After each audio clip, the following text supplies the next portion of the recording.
سراجا منيرا. أما بعد فأعوذ بالله من الشيطان الرجيم. بسم الله الرحمن الرحيم.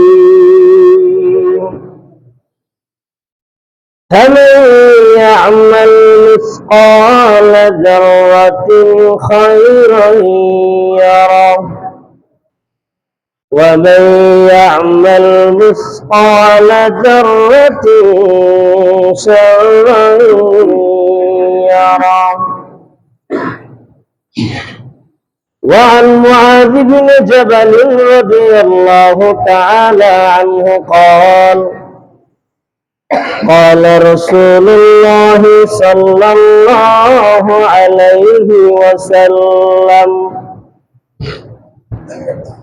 يطلع الله عز وجل إلى خلقه في ليلة النصف من شعبان فيغفر لجميع خلقه إلا لمشرك أو مشاحن أو كما قال عليه الصلاة والسلام. সকলে মহব্বতের সাথে দরুদ ইব্রাহিম পড়ুন। اللهم صل على محمد وعلى آل محمد كما صليت على إبراهيم وعلى آل إبراهيم إنك حميد مجيد. اللهم بارك على محمد وعلى آل محمد كما باركت على إبراهيم وعلى آل إبراهيم إنك حميد مجيد. الحمد لله. আল্লাহ পাক রব্বুল আলামিনের দরবারে আমরা কৃতজ্ঞ জ্ঞাপন করব, শুকর আদায় করব, যিনি আমাদেরকে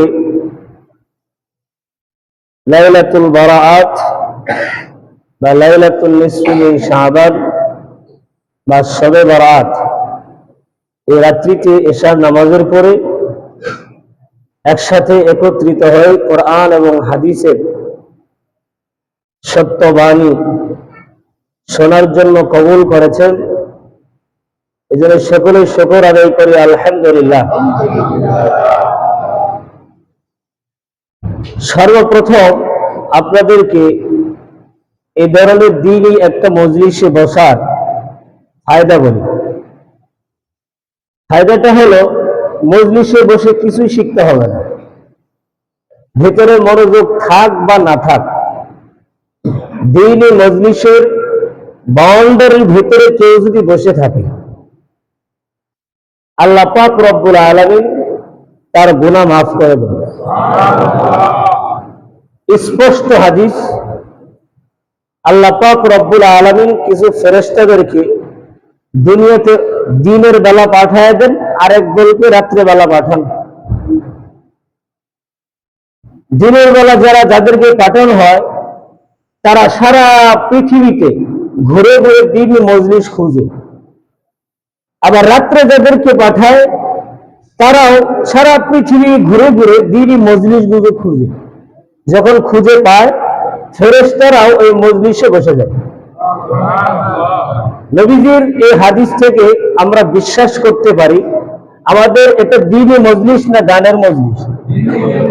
আরো জোরে বলেন, এটা দিনই মজলিস না গানের মজলিস? এটা হলো দিনই মজলিস।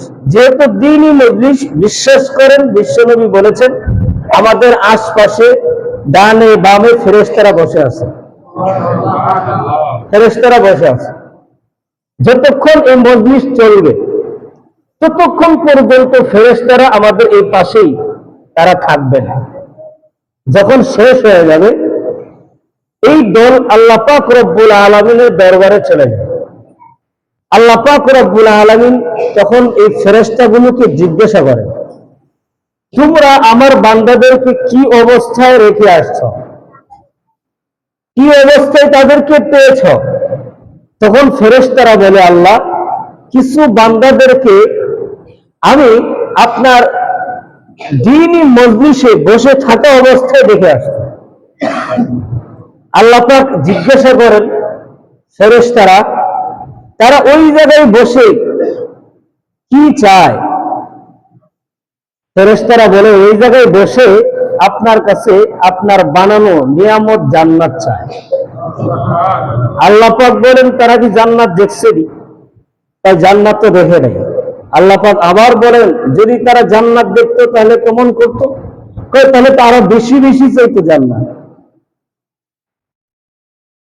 তারপরে আবার জিজ্ঞাসা করেন ফেরেশতাদেরকে, তারপরে আরো বান্দা কি চায়? ফেরেশতা বলে, এই বান্দাগুলো জাহান্নাম থেকে মুক্তি কামনা করে। আল্লাহ পাক বলেন, জাহান্নাম দেখছিল তারা? তারা জাহান্নাম দেখে নাই। যদি জাহান্নামের আযাব তারা দেখতো তাহলে কি করত? ফেরেশতারা বলে, যদি জাহান্নামের আযাব তারা দেখতো তাহলে তো আরো বেশি জাহান্নাম থেকে মুক্তি কামনা করত।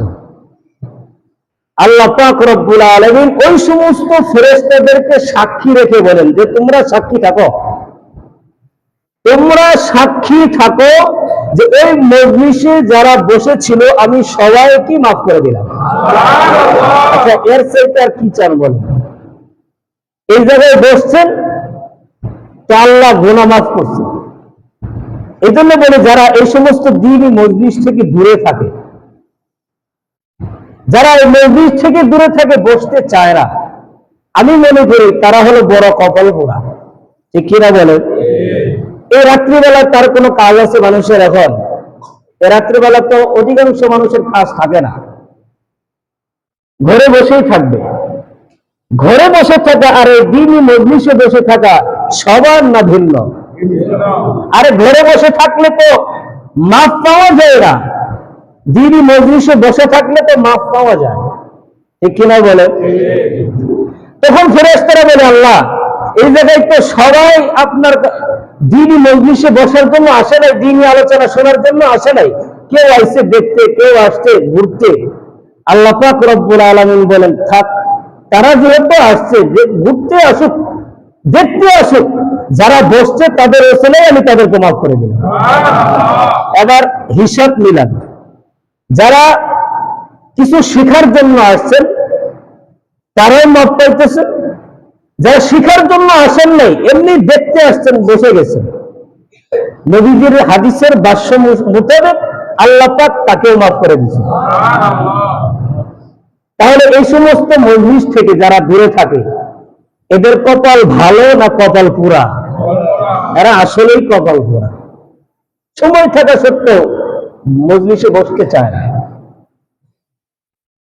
এখানে যে সমস্ত বিষয়গুলো আলোচনা হবে হয়তো আপনার জানা থাকতে পারে, সবগুলোই আপনার জানা আছে,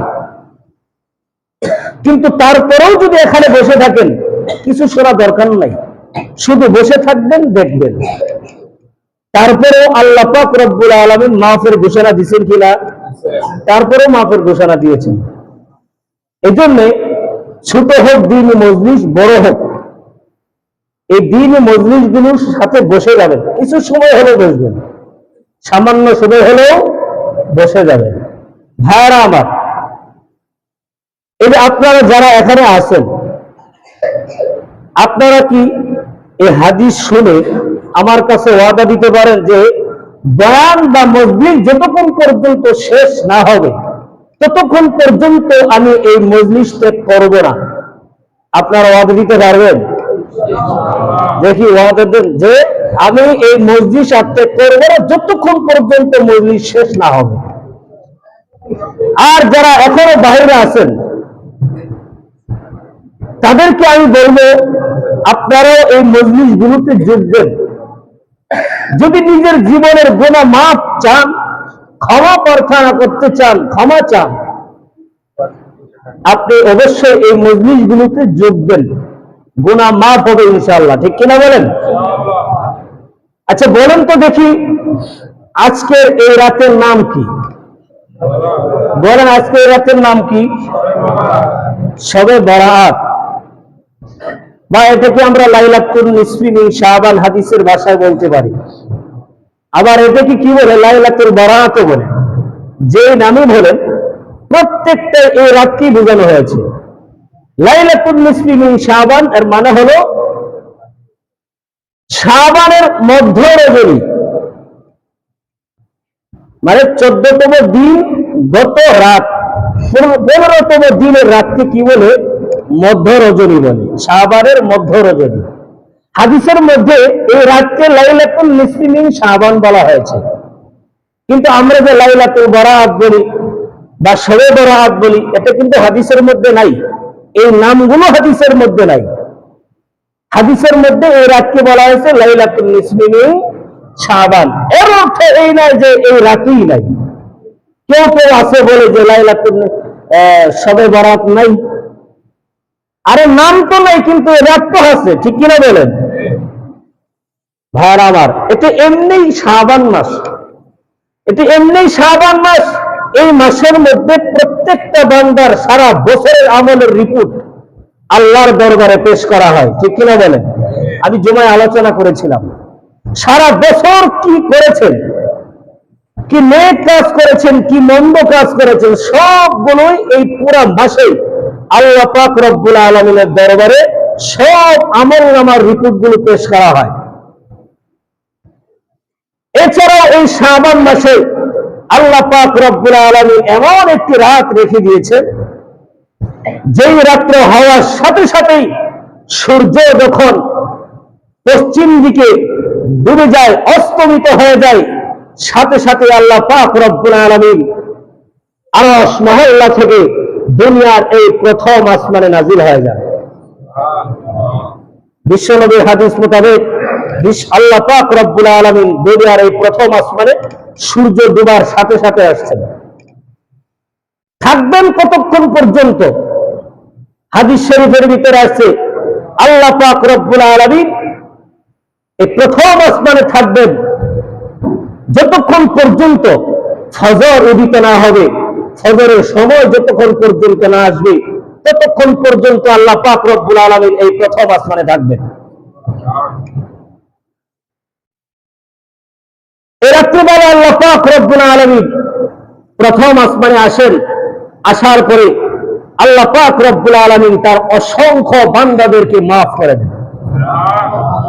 অসংখ্য বান্দাদেরকে রাত্রিবেলা মাফ করেন, যারা আল্লাহর কাছে ক্ষমা চায়, যারা আল্লাহর কাছে ক্ষমা প্রার্থনা করে, আল্লাহ পাক রব্বুল আলামিন তাদেরকে মাফ করেন। আর যারা ক্ষমা প্রার্থনা করে না, তাদের আল্লাহ পাক রব্বুল আলামিন মাফ করেন না। এই জন্য ভাইরা আমার, এই লাইলাতুল নিসফি মিন শাবান বা শবে বরাত, এটা বছরে মনে হয় 10 বার আসে। কয়বার আসে বলেন তো? সারা বছরে কয়বার আসে? লাইলাতুল নিসফি মিন শাবান সারা বছরে একবার আসে। এই সারা বছরে একবার এই রাত্র আসে। আর এই রাত্র কি আপনি মূল্যায়ন যদি করতে না পারেন, আপনার আর আমার মতো কপাল পোড়া লোক দুনিয়াতে আর কেউ হবে না। ঠিক কিনা বলেন? একটা রাত, কত শত শত রাত আপনি গুনার কাজে লিপ্ত হয়ে কাটিয়ে দেন, কত অহেতুক কাজে কত শত শত রাত আপনি কাটিয়ে দিচ্ছেন, কোনো কষ্ট হয় না।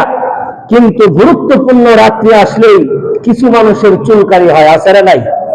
রাত্র জাগ্রত থাকতে চায় না, তাই বলে অসুস্থ, অসুস্থ, শরীর ভালো না, এরকম আছে না নাই? আসলে শরীর সুস্থ, অসুস্থ হলে তো ভিন্ন কথা। আরে এটা তো নিয়ামত। আল্লাহ পাক রব্বুল আলামিন এই বিশেষ কিছু কিছু রাত বান্দাদের জন্য রেখে দিয়েছেন, এটা নিয়ামত হিসেবে, যাতে করে বান্দা জীবনে যত গুনাহ করেছে আল্লাহর কাছে এই গুরুত্বপূর্ণ রাত্রে আল্লাহর কাছে ক্ষমা চাইবে, আল্লাহ পাক রব্বুল আলামিন তার গুনাহগুলো মাফ করে দিবেন। এই জন্য এগুলো নিয়ামত আল্লাহ আমাদের জন্য রেখে দিয়েছেন। আর আমরা এই রাত্রগুলোকে অবহেলা করে কাটিয়ে দিচ্ছি। ঠিক কিনা বলেন? এই জন্য এই আজকের রাত গুরুত্বপূর্ণ রাত। এই রাতে আল্লাহ পাক রব্বুল আলামিন অসংখ্য মানুষদেরকে জাহান্নাম থেকে মুক্তি দেন। এই জন্য এই রাত্রে আমরা আল্লাহর কাছে জাহান্নাম থেকে মুক্তির কামনা করতে পারি কিনা বলেন? পারি কিনা বলেন? সবাই আমরা আল্লাহর কাছে জাহান্নাম থেকে মুক্তি কামনা করব, জীবনের সব গুনাহ যেন আল্লাহ মাফ করে দেন, আল্লাহর কাছে আমরা দোয়া করব। ভাই আমার, আজকের এই রাত্রকে নিয়ে সমাজের মাঝে বিভ্রান্তমূলক কথা ছড়ানো হচ্ছে, মানুষদেরকে এই রাত থেকে দূরে সরানো হচ্ছে। এমনি মুসলমান মসজিদে আসতে চায় না, ইবাদত করতে চায় না, আবার কিছু বিভ্রান্ত লোক মানুষদেরকে আরো বিভ্রান্ত করে মসজিদ থেকে দূরে সরিয়ে দিচ্ছে। আছে না নাই? আহা, দুঃখজনক বিষয়। আমাদের সমাজে বর্তমানে এই রাতকে নিয়ে অনেক বিতর্কিতমূলক কথা মানুষের মাঝে আলোচনা হয় কি হয় না। কেউ বলতেছে এই রাত্র নাই, অস্তিত্বই নাই, আবার কেউ এই রাত্রের অস্তিত্ব আছে বলে বাড়াবাড়ি করছে, কোরআন এবং হাদিসের গর্হিত কাজকর্ম কথাবার্তা বলছে। আবার কিছু লোক আছে কোরআন এবং হাদিস মোতাবেক এই রাত্রকে মূল্যায়ন করছে, ঠিক কিনা বলেন? সমাজে প্রায় 3 গ্রুপ এমন আছে।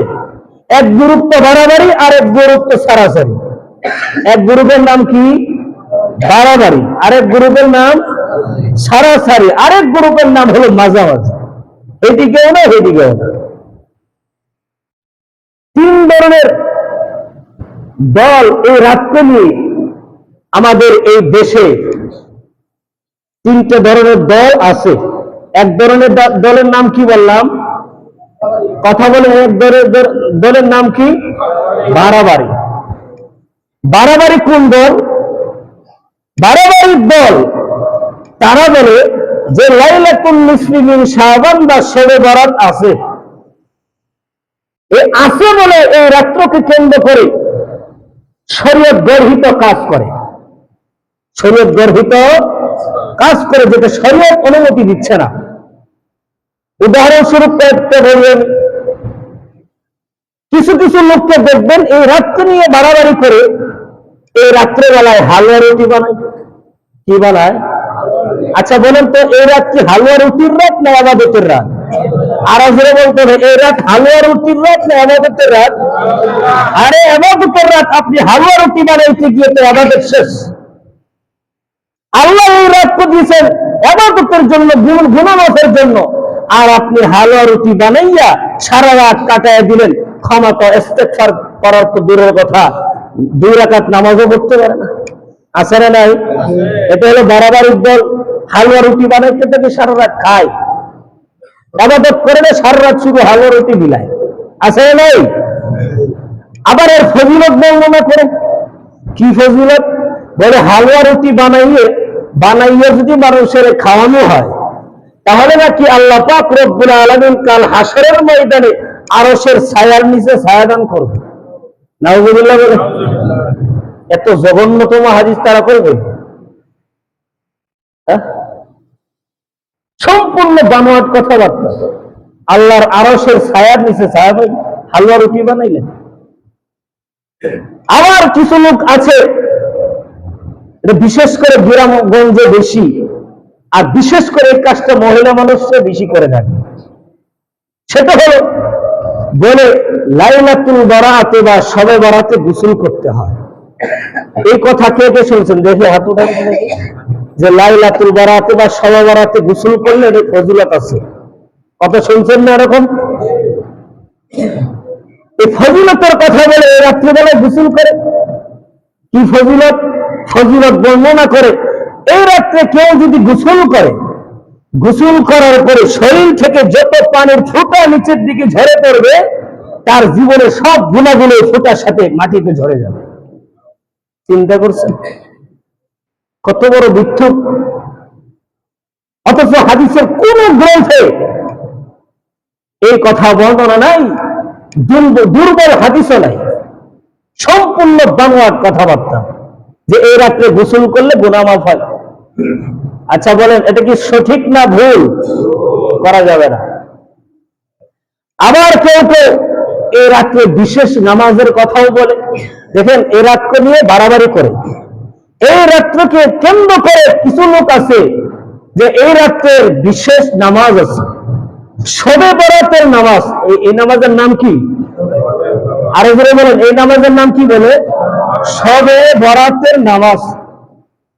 অথচ কোরআন হাদিসে শবে বরাতের নামে কোন নামাজ নাই, কোন নামাজ নাই। তারা বলে 12 রাকাত নামাজ পড়তে হয়, আবার বিশেষ বিশেষ সূরা দিয়া। কি কি জিনিস সূরার কথা বলে তারা? বিশেষ বিশেষ সূরা দিয়ে 12 রাকাত নামাজ পড়লে কি জানি একটা ফায়দা তারা বলে, বড় একটা ফায়দার কথা তারা বলে। সম্পূর্ণ বানোয়াট কথাবার্তা। এই দল এই রাত্রকে স্বীকার করে ঠিক, কিন্তু এই রাত্রকে নিয়ে বাড়াবাড়ি করে। এটা সহি না গায়রে সহি বলেন তো? আচ্ছা বলেন, এটা সঠিক না বেঠিক? বেঠিক দল, এটা করা যাবে না। আবার আরেক দল আছে যারা এই রাত্রকে নিয়ে ছাড়াছাড়ি করে। কি ছাড়াছাড়ি? তারা বলে কোরআন হাদিসের কোথাও লাইলাতুল বারাতের অস্তিত্ব নাই। লাইলাতুল বারাতের অস্তিত্ব নাই, যে শবে বরাতের কোন অস্তিত্ব কোরআন হাদিসে নাই বলে তারা এই রাত্র বলতেই কোন রাত নেই, লাইলাতুল বারাত বলতে কোন রাত নাই, এটা আরেক দল বলে। অথচ এটা সরাসরি এই রাতের ব্যাপারে সহি একটা হাদিস আছে। এই রাতের ব্যাপারে সহি একটা হাদিস, আর এই রাত্র প্রমাণিত হওয়ার জন্য একটা সহি হাদিসই যথেষ্ট। ঠিক কিনা বলেন? যেটা সিলসিলাতুস সাহিহা শেখ আলবানী রাহিমাহুল্লাহর কিতাবের ভিতরে আছে। মুআয ইবনে জামাল রাদিয়াল্লাহু আনহু থেকে বর্ণিত, আল্লাহ পাক আল্লাহর রাসূল বলেন, ইয়াত্তালিউল্লাহু ইলা খালকিহি ফি লাইলাতিন নিসফি মিন শাবান। শেখ আলবানী রাহিমাহুল্লাহ তিনি তার কিতাবের মধ্যে উল্লেখ করেন যে লাইলাতুন নিসফি মিন শাবান যখন হয়, অর্থাৎ শবে বরাত যখন হয়, আল্লাহ পাক রব্বুল আলামিন সমস্ত বান্দার দিকে রহমতের দৃষ্টি দিয়ে তাকান। বিশ্বনবীর হাদিস মোতাবেক আল্লাহ পাক রব্বুল আলামিন আমাদের দিকে রহমতের দৃষ্টি দিয়ে তাকিয়ে আছেন। তারপরে বিশ্বনবী বলেন, ফায়াগফিরু লিজামিই খালকিহি। এই রাত্রিবেলায় আল্লাহ পাক রব্বুল আলামিন তার সমস্ত বান্দাদের গুনাহগুলো মাফ করে দেন।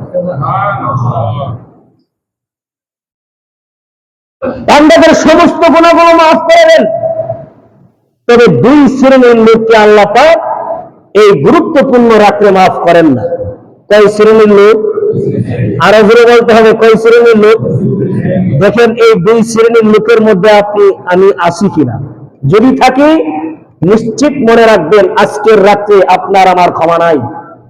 যদি এই 2 শ্রেণীর মধ্যে থাকি, ক্ষমা হবে না আজকের রাত। বিশ্বনবী বলেন, ইল্লা লিমুশরিকিন আও মুশাহিদ। এই রাত্রিবেলায় 2 শ্রেণীর লোককে আল্লাহ মাফ করেন না। এর এক শ্রেণীর লোক হলো যেই লোকটা মুশরিক, শিরক করে এবং শিরকের উপর চলতে থাকে, এই লোককে এই রাত্রে আল্লাহ পাক রব্বুল আলামিন মাফ করেন না। এবার হিসাব মিলান এই শিরকের সাথে আপনি আর আমি জড়িত আছি কিনা। যদি জড়িত থাকে নিশ্চিত মনে রাখেন আজকের রাত্রে আপনার আমার ক্ষমা নেই। আরেক শ্রেণীকে আল্লাহ পাক রব্বুল আলামিন মাফ করেন না। প্রায় এটার সাথে আমরা প্রায় অধিকাংশ মানুষ এর সাথে মিলে যাবে। প্রায় অধিকাংশ মানুষ এই দেশে আমরা দূষিত, সেটা হলো আও মুশাহিন। বিশ্বনবী বলেন, যে লোকটার অন্তরের ভিতরে বিদ্বেষ আছে, যে লোকটার অন্তরের ভিতরে হিংসা আছে, বিদ্বেষ আছে, এই ব্যক্তিকেও এই রাত্রে ক্ষমা করা হবে না। তাহলে আবার 2 শ্রেণীর মানুষকে মাফ করেন না। এক শ্রেণীর নাম কি? কথা বলতে হবে। এক শ্রেণীর নাম কি? মুশরিক। আরেক শ্রেণীর নাম কি? হিংসুক, বিদ্বেষ পোষণ করে। যে বিদ্বেষ পোষণ করে, মানুষের ব্যাপারে হিংসা করে, বিদ্বেষ করে, এই লোকটাকে এই রাত্রে মাফ করা হবে না। এই হাদিসটা সহিহ হাদিস। শেখ আলবানী রাহিমাহুল্লাহ তিনি বলেছেন এই একটা হাদিসই লাইলাতুল নিসফি মিন শাবান বা লাইলাতুল বারাত প্রমাণিত হওয়ার জন্য একটা হাদিসই যথেষ্ট। তাহলে অতএব যারা বলে লাইলাতুল নিসফি মিন শাবান নাই, তাদের কথা সঠিক না বেঠিক? আরো তারা মানুষদেরকে, মুসলমানদেরকে এই গুরুত্বপূর্ণ রাত থেকে দূরে সরাতে চায়। আগের মানুষরা এই লাইলাতুল বারাতকে খুব ভালো করে গুরুত্ব দিত কিনা? এখন দিন দিন মানুষের গুরুত্ব এই রাতের প্রতি কমে গেছে। এর কারণ হলো মানুষের মাঝে এক দল লোক বিদ্বেষ ছড়িয়েছে, ঠিক কিনা বলেন? এই জন্য ভাইরা আমার, হাদিস দ্বারা প্রমাণিত একটা সহিহ হাদিস, কিছু হাসান হাদিস, কিছু আছে দাঈফ হাদিস, এই সব হাদিস দ্বারা এই রাত্র প্রমাণিত। অতএব এই রাত্রকে অস্বীকার করার মতো কারোর অধিকার নাই। ভাইরা আমার, যেহেতু এই রাত প্রমাণিত হয়ে গেল, এই রাত্রে আমাদের করণীয় কি, এই রাত্রে আমাদের বর্জনীয় কি, সেই সম্পর্কে জানার দরকার আছে না নাই? আরো জোরে বলতে আছে না নাই? ভাইরা আমার, হযরত আম্মা আয়েশা সিদ্দিকা রাদিয়াল্লাহু তাআলা আনহা বলেন,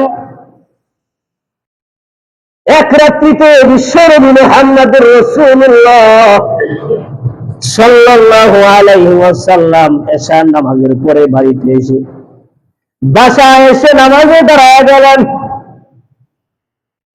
নামাজে দাঁড়ায় গেলেন, লম্বা লম্বা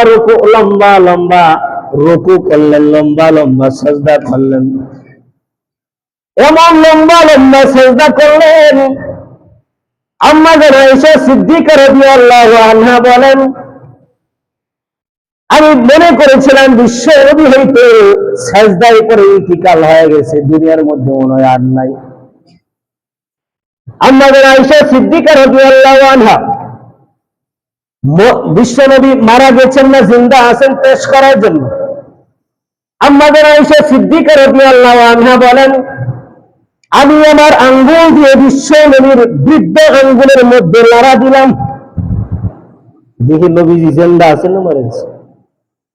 আম্মা আয়েশা সিদ্দিকা রাদিয়াল্লাহু তাআলা আনহা বলেন, যখন আঙ্গুল দিয়ে বিশ্ব নবীর এই বৃদ্ধ আঙ্গুলের মধ্যে আমি লাড়া দিলাম, বিশ্ব নবী নামাজের মধ্যে পা লাড়া দিলেন, মানে বুঝাইলেন আমি নামাজে আছি, সমস্যা নেই, ঘুমায়ও নি।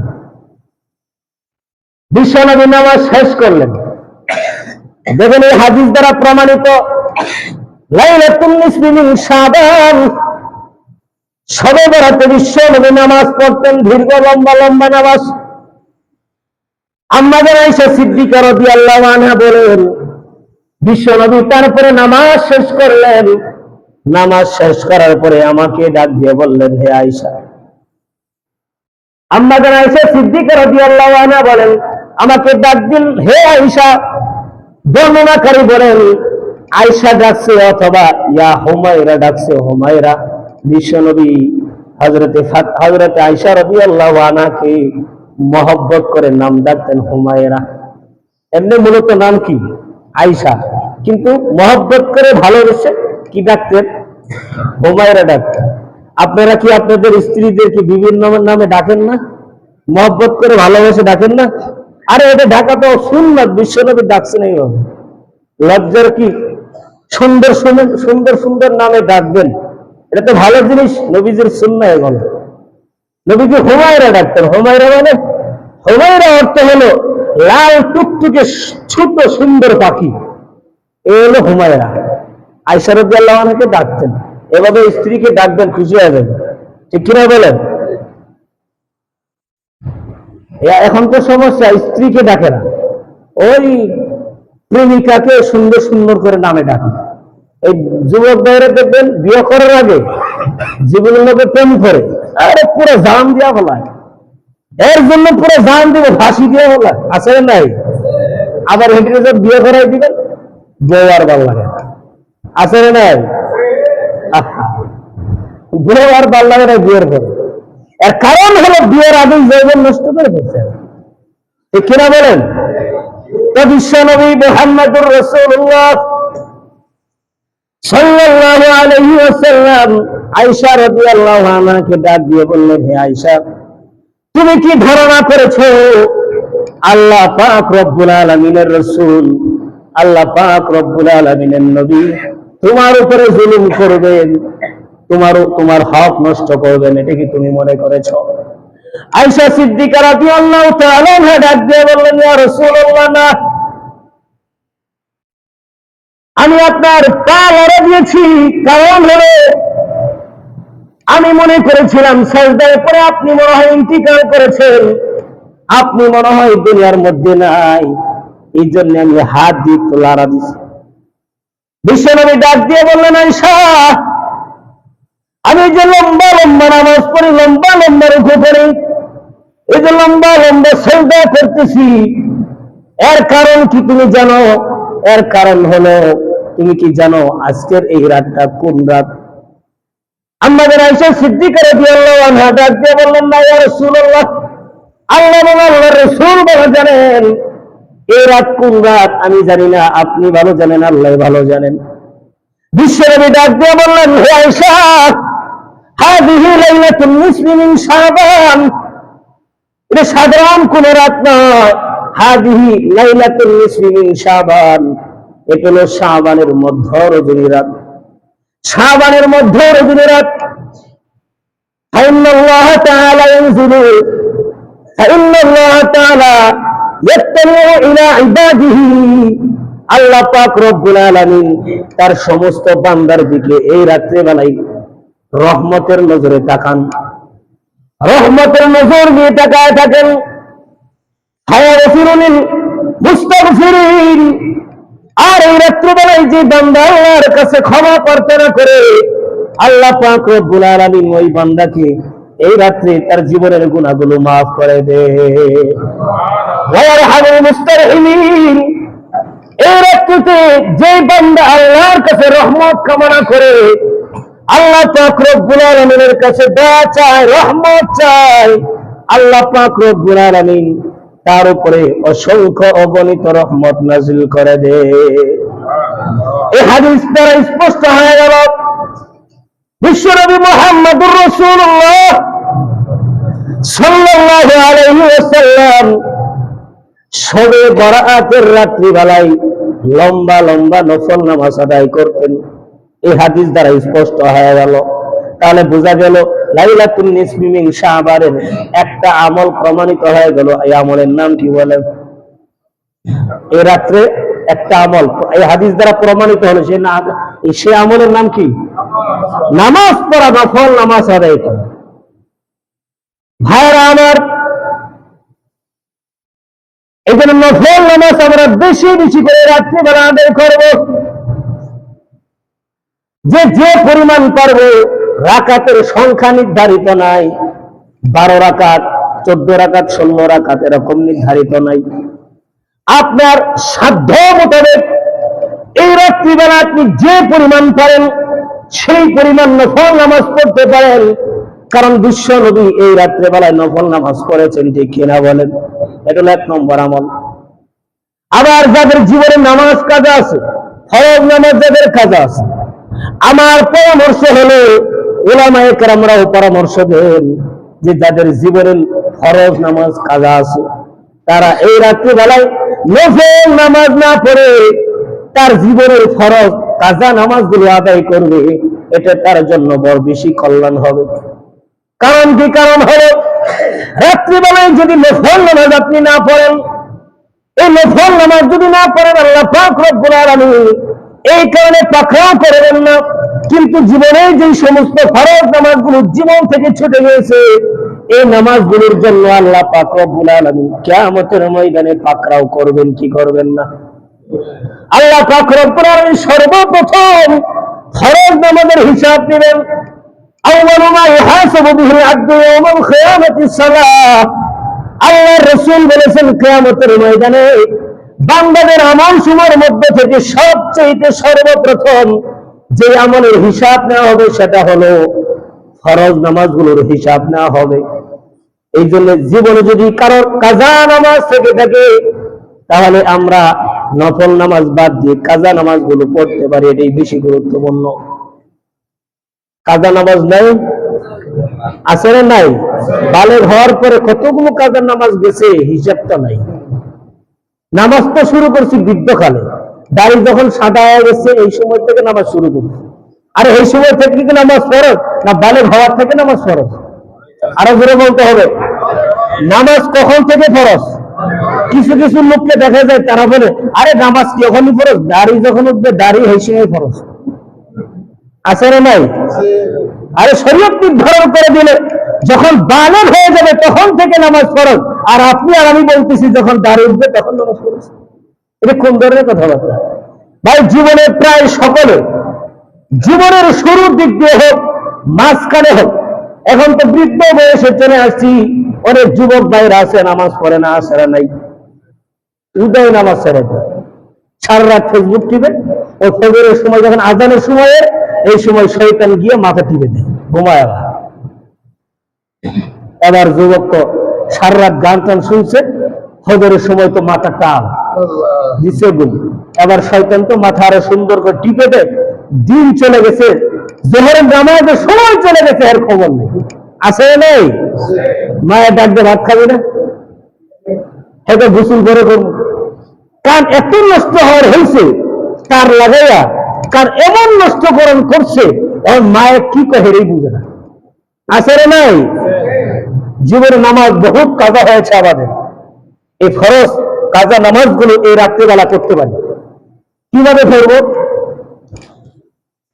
পড়ার সিস্টেম হলো, যদি আপনি জোহরের নামাজ পড়তে চান রাত্রিবেলা, কিন্তু এই রাত্রে কাজা নামাজ জোহরের নামাজও পড়তে পারবেন, আসরের নামাজ পড়তে পারবেন, মাগরিবের নামাজ পড়তে পারবেন, এশার নামাজ এই রাত্রিবেলা পড়তে পারবেন, যে কোনো ফরজ নামাজ কাজা নামাজ এই রাত্রে পড়তে পারবেন। নিয়ত কি থাকবে? উদাহরণস্বরূপ বলি, ফজরের নামাজই তো প্রায় বেশি কাজা হয়, বাদ হয়ে যায়। ফজরের নামাজ যদি আপনি কাজা আদায় করতে চান, কতগুলো জীবনে কাজা হয়েছে হিসাব তো নাই, যদি হিসাব থাকে তো ভিন্ন কথা, হিসাব যদি না থাকে নিয়ত করবেন এইভাবে, আমার জীবনে যত ফজরের ফরজ নামাজ কাজা হয়েছে, এই জীবন যত নামাজ কাজা হয়েছে, এই নামাজের সর্বপ্রথম যে নামাজটা, এই নামাজ আমি আদায় করছি, এই নিয়ত করে ফজর নামাজ পড়বেন। 2 রাকাত শেষ করছেন, পরে আবার ফজর নামাজ আরো 2 রাকাত পড়বেন, কাজা নামাজ আবার নিয়ত কেমনে করবেন? আবার একই নিয়ত করবেন, জীবনের যত ফজরের ফরজ নামাজ কাজা হয়েছে, এই নামাজের সর্বপ্রথম যে নামাজটা কাজা আছে সেটা পড়তেছি, কারণ প্রথমে যখন আদায় করছেন তখন দ্বিতীয়টা প্রথম হয়ে গেছে, ঠিক না বলেন? এজন্য জীবনে যে কাজা নামাজগুলো আছে এগুলো পড়তে পারেন। কাজা নামাজ, আবার এই কাজা নামাজের ব্যাপারে কিছু বিভ্রান্ত দল মানুষদেরকে ধোকায় ফেলে দিচ্ছে। কিছু কিছু লোক বলতে হয় কাজা নামাজ বলতে কিছু নামাজ নাই, কাজা নামাজ হয়েছে তো হয়েছে, এটার করার দরকার নেই, এরকম লোক আছে না নাই? অথচ অসংখ্য হাদিস দ্বারা প্রমাণিত বিশ্বনবীর নামাজ কাজা হয়েছে, তো বিশ্বনবী নামাজগুলো আদায় করে নিয়েছেন। খন্দকের যুদ্ধে বিশ্বনবীর কয়েকটা নামাজ কাজা হয়েছে, বলেন তো কয়েকটা? 4 ওয়াক্ত নামাজ, যোহর, আসর, মাগরিব, এশা, 4 ওয়াক্ত নামাজ কাজা হয়েছে। বিশ্বনবী একামতের সাথে আজান দিয়ে প্রত্যেকটা নামাজ আদায় করেছেন। তাহলে বলেন তো কাজা নামাজ হাদিসে আছে না নাই? আরো জোরে বলেন, আছে না নাই? আবার আরেকটা হাদিস শরীফে আসছে ঘটনা, কাজা নামাজ যে আছে এর প্রমাণ দেখেন। একবার এক যুদ্ধ থেকে বিশ্বনবী ফিরছিলেন বাড়ির দিকে, রাস্তায় যখন আসলেন, সারা রাত আসতেছেন, যুদ্ধ থেকে রাত্রেবেলা আসতেছেন, যখন রাস্তায় আসলেন কিছুক্ষণ চলছেন, শরীর ক্লান্ত হয়ে গেছে। কিছু কিছু সাহাবায়ে কেরাম বলতেছেন, ইয়া রাসূলুল্লাহ একটু বিশ্রাম নেওয়া দরকার, শরীর ক্লান্ত। বিশ্বনবী বললেন, আর কিছুক্ষণ পরেই তো ফজরের সময় আসবে, তো ঠিক আছে আমরা সবাই ঘুমিয়ে যাই, কিন্তু ফজরের সময় আমাদেরকে ডেকে দিবে কে, এর দায়িত্ব কে নিবে বলেন? হযরত বেলাল রাদিয়াল্লাহু আনহু হাত উঠাইছে, ইয়া রাসূলুল্লাহ আমি ডাক দিব ফজরের সময়, আমি ঘুমাইবো না, আপনাদেরকে ডাক দিব ইনশাআল্লাহ। ঠিক আছে, সবাই ঘুমায় গেছে, সবাই ঘুমিয়ে গেছে। হযরত বেলাল রাদিয়াল্লাহু আনহু চিন্তা করলেন, দাঁড়ায় থেকে লাফি একটু বয়ে বয়ে বিশ্রাম, একটু বয়ে বয়ে ইয়া করি না, একটু বয়ে থাকি আমি। এবার বেলাল রাদিয়াল্লাহু আনহু বসে আছে, বসে বসে তো আছি, একটু হেলান দিই। ওনারা তো শরীর ক্লান্ত নাকি, উনি একটু হেলান দিছেন আর দেখতেছেন। এই হেলান তো দিছেন, এই হেলানের মধ্যে ঘুমায় গেছে। এবার সবাই ঘুম। এমন অবস্থা হয়েছে কারোর ঘুম ভাঙলে না, সূর্য উদিত হয়ে গেছে। এমন উদিত হওয়া হয়েছে যে সূর্যের আলো প্রখর হয়ে গেছে। শরীরের ভিতরে যখন লাগছে, বিশ্বনবী সাল্লাল্লাহু আলাইহি ওয়াসাল্লাম সর্বপ্রথম বিশ্বনবীর ঘুম ভেঙে গেছে। কেন? সূর্য তো উদিত হয়ে গেছে। এখন বলেন তো ফজরের সময় আছে না শেষ? বলেন আছে না শেষ? তারপরে বিশ্বনবী বেলালকে বললেন, বেলাল ডাকার না করতেছিল। বেলাল রাদিয়াল্লাহু আনহু হাসে কইতেছে, ইয়া রাসূলুল্লাহ, আপনাদেরকে যেটা ধরছে আমার এটা ধরে লাগছে। আপনারা যেটা ধরছে এটা আমারও ধরছে। বিশ্বনবী হাসে দিলেন। হাসার পরে বেলালকে ডাক দিয়ে বললেন, বেলাল আবার আজান দাও। বেলাল রাদিয়াল্লাহু আনহু জোরে সোরে আজান দিলেন। সবাই ওযু করে আসলো। আর ওযু করে আসার পরে বিশ্বনবী বললেন, বেলালকে এবার ইকামত দাও। জামাতের সাথে ফজরের নামাজ আদায় করেছেন। অতএব বলেন তো, এটা কাজা নামাজ না আদা নামাজ? আর এটা কাজা নামাজ। নামাজ ছুটে গেছিল, বিশ্বনবী পরে কাজা আদায় করছে। এই হাদিস দ্বারা স্পষ্ট যে শরীয়তে ইসলামের মধ্যে জীবনে কাজা নামাজ আছে না নাই? আছে। যারা বলবে নাই, তারা মুসলমানদেরকে জাহান্নামের দিকে নিয়ে যাওয়ার পরিকল্পনা করেছে। ঠিক কিনা বলেন? এজন্য জীবনে যদি কাজা নামাজ থাকে, এই কাজা নামাজগুলো আজকে রাত্রে আপনি পড়তে পারেন। নফল নামাজের জন্য ফাঁকাও করবেন না, কিন্তু ফরজের জন্য ফাঁকাও করবেন। এই জন্য পড়ার চেষ্টা করবেন। পারবেন তো ইনশাআল্লাহ? তারপরে আরেকটা আমল এই রাত্রি করতে পারি, সেটা হলো সালাতুত তাসবিহ। সালাতুত নাম শুনছেন? আচ্ছা বলেন তো, জীবনে কে কয়বার পড়ছেন সালাতুত তাসবিহ? একবার পড়ছেন? 10 বার কেউ পড়ছেন এই পর্যন্ত? 100 বার? মাশাআল্লাহ, মাশাআল্লাহ। আল্লাহ পাক রব্বুল আলামিন আমাদেরকে আরো বেশি বেশি করার তৌফিক দান করে। বলেন আমিন। ভাই, সালাতুত তাসবিহ অত্যন্ত গুরুত্বপূর্ণ একটা ইবাদত। এই সালাতুত তাসবিহর কারণে আল্লাহ পাক রব্বুল আলামিন জীবনের ছোট বড়, নতুন পুরাতন, জাহির বাতিল সব গুনাহকে আল্লাহ মাফ করে দেন এই সালাতুত তাসবিহর মাধ্যমে। আল্লাহ রাসূল বিশ্বনবী মুহাম্মদুর রাসূলুল্লাহ সাল্লাল্লাহু আলাইহি ওয়াসাল্লাম একদিন তার চাচা আব্বাস রাদিয়াল্লাহু আনহুকে ডাক দিয়ে বললেন, হে চাচা, যদি আপনি পারেন প্রত্যেক দিন একবার করে সালাতুত তাসবিহ নামাজ আদায় করবেন। প্রত্যেক দিন যদি না পারেন, তাহলে কমপক্ষে আপনি সপ্তাহে একবার পড়বেন। সপ্তাহে একবার যদি না পারেন, কমপক্ষে মাসে একবার করে পড়বেন। মাসেও যদি একবার না পারেন, কমপক্ষে বছরে একবার পড়বেন। বছরেও যদি না পারেন, তাহলে কমপক্ষে জীবনে হলো একবার নামাজ আদায় করবেন। কেন নামাজ আদায় করবেন? বিশ্বনবী মুহাম্মদুর রাসূলুল্লাহ সাল্লাল্লাহু আলাইহি ওয়াসাল্লাম বললেন, চাচা, যারা এই নামাজ পড়বে, একবার যারা নামাজ আদায় করবে, এই সালাতুত তাসবিহ নামাজ আদায় করবে, আল্লাহ পাক রব্বুল আলামিন তার জীবনের নতুন পুরাতন সব গুনাহ আল্লাহ মাফ করে দিবে। এজন্য এই নামাজ পড়বেন। যদি একটু কষ্ট এবং মেধা খাটায় পড়তে হয়, একটু কষ্ট আবার মেধা খাটায় পড়তে হয়। 4 রাকাত নামাজ। কয় রাকাত? সালাতুত তাসবিহ কয় রাকাত নামাজ? আর বলেন কয় রাকাত? 4 রাকাত নামাজ। এই 4 রাকাত নামাজের মধ্যে 300 বার একটা তাসবিহ পড়তে হয়। কতবার? 300 বার। প্রত্যেক রাকাতে 75 বার করে তাসবিহ পড়তে হয়। সুবহানাল্লাহি ওয়াল হামদুলিল্লাহি লা ইলাহা ইল্লাল্লাহ ওয়াল্লাহু আকবার। এই তাসবিহটা কতবার পড়তে হয় নামাজে? আরো জোরে বলেন কতবার? 300 বার পড়তে হয়। প্রত্যেক রাকাতে কতবার? 75। 4 75 কত হয়? 300। এই নামাজ পড়ার কয়েকটা সিস্টেম আছে। এর মধ্যে সহজ সিস্টেম না আমি বলি, যেটা আমি পড়ি সেটাই আমি আপনাদেরকে বলি।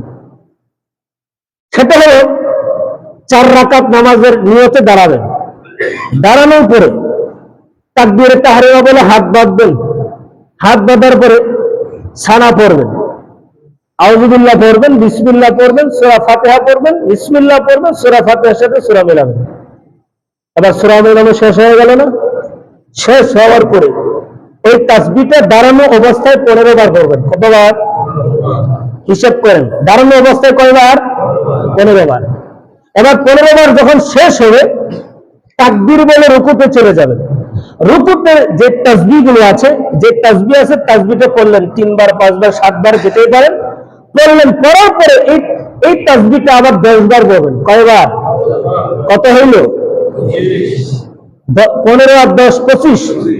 রুকুর থেকে দাঁড়ায় যাবেন, সামি আল্লাহু লিমান হামিদা, রব্বানা লাকাল হামদ।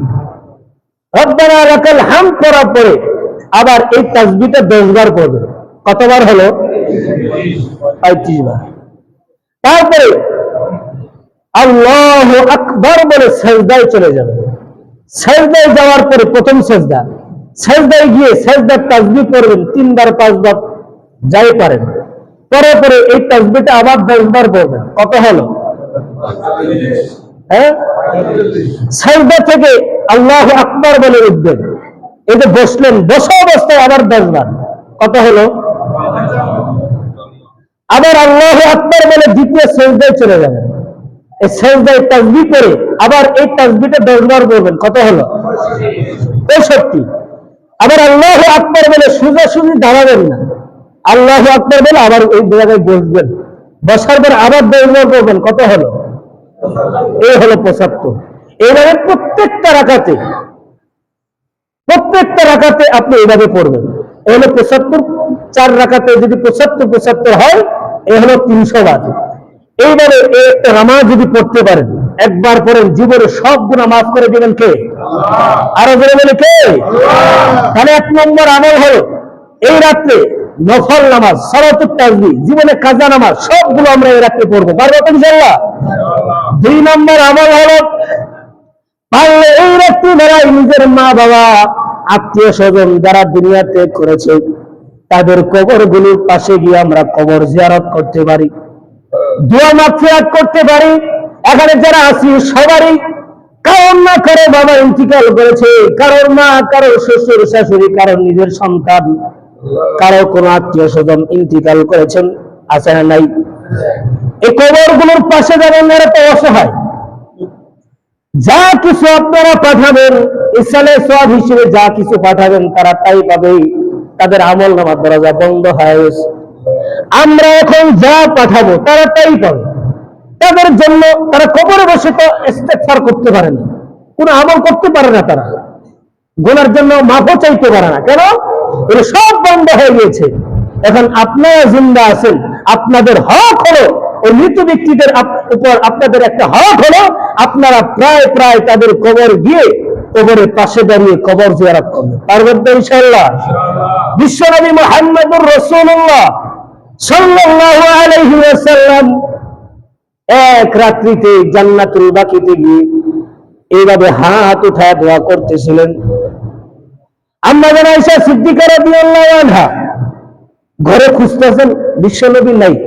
ভাবছেন অন্য কোনো স্ত্রী ঘরে গেলেই চলে গেল কিনা, অন্য কোনো স্ত্রী ঘরে গেল কিনা, আমার হক নষ্ট করতেছি কিনা, এইভাবে খুঁজতেছে। সব ঘরে যাওয়ার পরে দেখে বিশ্বনবী নাই। গেল কই? দৌড়ায় গেছে জান্নাতুল বাকিতে। যাওয়ার পরে দেখেন বিশ্বনবী এইভাবে হাত উঠে দোয়া করতেছে। এইভাবে হাত উঠে সমস্ত মুমিন, সমস্ত মুসলিমার জন্য দোয়া করতেছেন, আল্লাহ সবাইকে আপনি মাফ করেন। সেটা হলো এই রাত্রিবেলায় লাইলাতুল বারাতে, লাইলাতুল নিসফি মিন শাবান, এই রাত্রিবেলায় গিয়ে আল্লাহর রাসূল দোয়া করেছেন। এই জন্য পারলে এই রাত্রে সবার মা বাবা আত্মীয় স্বজনের কবরের পাশে গিয়ে আমরা তাদের জন্য দোয়া করব, ইস্তেগফার করব। পারবো তো ইনশাআল্লাহ? কবর জিয়ারত কেমনে করতে হয় তো জানি না। কয়জন জানে কবর জিয়ারত কেমনে করতে হয়? আরে কবরের পাশে গিয়া কবরে যখন ঢুকবেন, কবরস্থান পাইবেন, সালাম দিবেন, ভিতরে ঢুকবেন, ঢোকার পরে নিজের মা বাবা যিনি মারা গেছেন তার কবরের পাশে দাঁড়াবেন। দাঁড়ানোর পরে কোরআনে কারিমের বিভিন্ন সূরা, তাসবিহ, তাহলিল পড়বেন। সূরা ইখলাস, ফালাক, নাস, তাবারাকাল্লাযী বিয়াদিল মুলক, এগুলো পড়বেন। পড়ার পরে কবরকে পিছনে রেখে, কবর সামনে রেখে না, কবরকে পিছনে রেখে আল্লাহর কাছে হাত উঠায় দোয়া করবে। হাত না উঠাইলেও চলে, এগুলো পাশে দাঁড়ায়া এই বিভিন্ন তাসবিহ তাহলিল করে তাদের জন্য ইসলামের সব করে দিলেই যথেষ্ট। হাত উঠানো জরুরি কিছু না। যদি মন চায় হাত উঠায় দোয়া করতে পারেন, তাদের জন্য মাফ চাইবেন, ক্ষমা চাইবেন, আল্লাহ তাদেরকে মাফ করেন। আপনাদের জন্য মা বাবা কত কিছুই না করে গেছে। দেখেন এই 5 তলা বাড়িতে আছেন, আপনার মা বাবা করে গেছে, অনেকে আছে দেখেন কষ্ট করে গেছে, খায় নাই, কাপড় ঠিক মতো পরিধান করে, নতুন কাপড়ও পরে নাই, কষ্ট করে ঢাকা শহরে কষ্ট করে জায়গা জমিন কিনে দিয়ে গেছে। আপনি আরামে আছেন। এখন তারা মাটিতে শুয়ে আছেন, সেই কবরে অন্ধকার ঘরে শুয়ে আছে একাকী, অথচ আপনি আপনার স্ত্রী সন্তানের দিকে নিয়ে এসি রুমে ঘুমাচ্ছেন, কোনো খোঁজ খবর নিচ্ছেন না মা বাবার জন্য। এটা হলো আফসোসের বিষয়। এই জন্য ভাই, মা বাবা আমাদের জন্য সব সময় রহমত, ঠিক কিনা বলেন? সব সময় রহমত। এরা যখন চলে যায়, যে সন্তানের মা বাবা চলে গেছে, হয়ে বুঝে কত কষ্ট, ঠিক কিনা বলেন? এই জন্য মা বাবার একটা হক আপনার উপরে, তাদের জন্য দোয়া করবেন সব সময়। শুধু এক রাত্রিতে দোয়া করবেন তা না, সব সময় তাদের জন্য দোয়া করবেন। বিশেষ করে আজকে রাত্রিকে কবরস্থানে গিয়ে গিয়ে তাদের জন্য দোয়া করবেন, মাগফিরাত কামনা করবেন। পারবেন তো ইনশাআল্লাহ? এটা 2 নম্বর আমল। 3 নম্বর আমল হলো আগামীকাল রোজা রাখবেন। আগামীকাল রোজা রাখবো। আল্লাহ রাসূল হাদিসের মধ্যে ঘোষণা করেন, ইযা কানাত লাইলাতুন নিসফি মিন শাবান কুমু লাইলাহা ওয়া সুমু ইয়াওমাহা। যখন লাইলাতুন নিসফি মিন শাবান আসে, লাইলাতুল বারাত যখন আসবে, তখন তোমরা রাত্র জাগ্রত থাকো এবং পরের দিন রোজা রাখো। এই হাদিসটা যঈফ হাদিস, কিন্তু আমলযোগ্য হাদিস, আমল করা যায়। এছাড়াও এটা তো শাবান মাস, শাবান মাসে তো এমনি বেশি বেশি রোজা রাখতে হয়। 3 নম্বর আর একটা কারণ হলো আজকে এই যে রাত, এটা আরবিতে কততম রাত? 15তম, ঠিক না? আচ্ছা বলেন তো, আইয়ামে 20 কয়দিন? 3 দিন না? 13, 14, 15, 13, 14, 15, এই 3 দিন তো এমনি রোজা রাখা ফজিলতপূর্ণ। এই জন্য আমরা আইয়ামে 20 হিসেবেও এই 15 তারিখে রোজা রাখতে পারি, শবে বরাত হিসেবেও রোজা রাখতে পারি, আইয়ামে 20 রোজা রাখতে হয় সেটা হিসেবেও রাখতে পারি। এছাড়া এটা শাবান মাস, শাবান মাসে বেশি বেশি রোজা রাখতে হয়, এই হিসেবেও রাখতে পারি, এক দিক দিয়ে রাখা যায়। এজন্য এই পরের দিনের লাইলাতুল বারাতের পরের দিনের রোজাকে অস্বীকার করা যাবে? এগুলো 3 নম্বর আমল। 4 নম্বর আমল হলো, আমরা এখানে যারা আছি, কেউ কি বলতে পারবেন আমার জীবনে কোনো গুনাহ নেই? এমন একজন লোক হাত উঠান তো, আমার জীবনে গুনাহ নেই, সব মাফ হয়ে গেছে। মানে বোঝা গেল সবাই গুনাহগার, সবাই গুনাহগার, ঠিক কিনা বলেন? আল্লাহর রাসূল বলেন, সমস্ত বনি আদম গুনাহগার, কুল্লু বনি আদম খাত্তাউন, সমস্ত বনি আদম গুনাহগার, ও খায়রুল খাত্তাঈন আত-তাওয়াবিন। তবে এই গুনাহগারদের মধ্যে সবচেয়ে ভালো শ্রেষ্ঠ গুনাহগার ব্যক্তি হলো ওই ব্যক্তি যেই লোকটা গুনাহ করার পরে আবার আল্লাহর দরবারে তওবা করেছে। এই জন্য জীবনে গুনাহ যে সবারই আছে, ছোট বড় সবারই গুনাহ আছে। এই জন্য এই রাতকে যেহেতু আল্লাহ পাক রব্বুল আলামিন গুনাহ মাফ করে দেন এবং গুনাহ মাফের ওয়াদা দিয়েছেন, এই জন্য আমরা এই রাত্রে তওবা করতে পারি কি পারি না? আরো জোরে বলেন, তওবা করতে পারি কি পারি না? তওবা করতে হবে, খাঁটি দিলে তওবা। যারা খাঁটি দিলে তওবা করবে, আল্লাহ পাক রব্বুল আলামিন ওয়াদা দিয়েছেন, ওই বান্দা যেই পরিমাণে গুনাহ করুক না কেন, আল্লাহ পাক রব্বুল আলামিন ওই তওবার বিনিময়ে তার জীবনের গুনাহগুলো মাফ করে দিবেন। হাদিস শরীফের ভিতরে আসছে, হাদিসে কুদসি, আল্লাহর রাসূল বলেন, আল্লাহ পাক বলেছেন, হে বান্দা, তুমি কি সমুদ্রের ফেনা পরিমাণ গুনাহ করে ফেলেছো? তোমার গুনার সীমানা কি আসমান ছাড়িয়ে গিয়েছে? নৈরাশ হবে না, আমার কাছে খাঁটি দিলে তওবা করো, আমি আল্লাহ গফফার নামের ওসিলায় তোমার জীবনের সব গুনাহকে মাফ করে দিব। সুবহানাল্লাহ। এই জন্য আল্লাহ পাক রব্বুল আলামিন বলেন, কুল ইয়া ইবাদিয়াল্লাযীনা আসরাফু আলা আনফুসিহিম লা তাকনাতু মির রাহমাতিল্লাহ। এরে বান্দা, আল্লাহ পাক রব্বুল আলামিনের রহমত থেকে তুমি নৈরাশ হও না। আমি আল্লাহ তোমার গুনাহ মাফ করবে, কারণ আমি গুনাহ মাফ করনেওয়ালা, আমি আহকামুল হাকিমিন, আমি দয়াময়। আল্লাহ পাক রব্বুল আলামিন ওয়াদা দিয়ে দিয়েছেন গুনাহ মাফ করে দিবেন। এই জন্য সবাই, যেহেতু আমরা গুনাহগার, সাহাবায়ে কেরাম যেভাবে তওবা করেছেন, তাবিঈনরা যেভাবে তওবা করেছেন, সেইভাবে তওবা করেন, জীবনে গুনাহ মাফ হবে ইনশাআল্লাহ। তওবায়ে নাসুহা কাকে বলে? তওবা করতে হবে খাঁটি দিলে তওবা। এই খাঁটি দিলের তওবা আবার কোন তওবা? খাঁটি দিলের তওবা হচ্ছে তিনটা শর্ত সাপেক্ষে তওবা করা। কয়টা? আরো বলেন কয়টা? তিনটি শর্ত সামনে রেখে যদি তওবা করা হয়, এটার নাম হলো তাওবায়ে নাসুহা। আর এই তওবা করলে আল্লাহ গুনাহ মাফ করেন। সেই তিনটি শর্ত কি? একটা শর্ত হলো জীবনে যত গুনাহ অতীতে হয়ে গিয়েছে, এই সমস্ত গুনার উপরে লজ্জিত হওয়া। কি হওয়া? আরো জোরে বলেন, গুনার উপরে কি হওয়া? লজ্জিত হওয়া। জীবনে যত অতীতে গুনাহ করেছেন, সমস্ত গুনার উপরে লজ্জিত হতে হবে। এক। দুই নম্বর, ভবিষ্যতে গুনাহ করবেন না। ভবিষ্যতে গুনাহ করবেন না, এটা অন্তর দিয়ে স্বীকৃতি দেওয়া, আর গুনাহ করব না, আর গুনাহ করব না। মনে থাকবে, অতীতের গুনার উপরে কি হওয়া? লজ্জিত হওয়া। এবং যে গুনাহ হয়ে গিয়েছে, যে সামনে অতীতে ভবিষ্যতে আর গুনাহ করবে না, দৃঢ় প্রতিজ্ঞা করা। দৃঢ় প্রতিজ্ঞা করা। এবং যে গুনাহ লিপ্ত আছে, এই গুনাহ থেকে নিজেকে দূরে সরিয়ে আনা।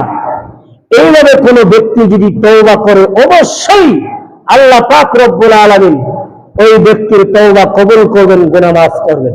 এইভাবে আজকে তওবা করতে রাজি আছি কিনা? সবাই রাজি আছেন তো ইনশাআল্লাহ? এই জন্য সবাই তওবার উদ্দেশ্যে আমার সাথে পড়ুন, আস্তাগফিরুল্লাহ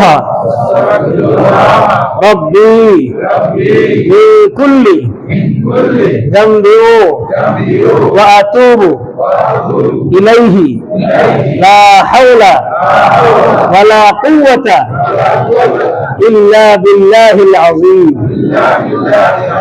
আস্তাগফিরুল্লাহ রব্বি মিন কুল্লি যামবি ওয়া আতুবু ইলাইহি লা হাওলা ওয়ালা কুওয়াতা ইল্লা বিল্লাহিল আলিয়্যিল আযীম। এখন আমরা আল্লাহ পাক রব্বুল আলামিনের কাছে দোয়া করব। এদের যে গুনাহগুলো হয়ে গেছে, লজ্জিত হন আর ভবিষ্যতে গুনাহ করবে না, এটা প্রতিজ্ঞা করেন। এই প্রতিজ্ঞা করার নামই হলো তওবা। হাত উঠাইতে হবে, এটা তওবা না, এটা হলো তওবা। যে গুনাহ করছি, আমি লজ্জিত হইলাম, আর করব না, লজ্জিত হয়ে গেলাম, আর সামনে যে গুনাহ আর ভবিষ্যতে গুনাহ করব না, নিজেকে গুনাহ থেকে হেফাজত করা। এইভাবে নিয়ত করেন, এটাই তওবা হয়ে যায়। তারপরও আল্লাহ পাক যেহেতু এই রাত্রিতে মানুষদেরকে মাফ করে দেন, যারা ক্ষমা চায় তাদেরকে মাফ করে, ওই হিসেবে আমরা অবশ্যই আল্লাহর কাছে এখন আমরা প্রার্থনা করব, আল্লাহ পাক যেন আমাদের জীবনের সমস্ত গুনাহগুলো মাফ করেন। বলে আমিন।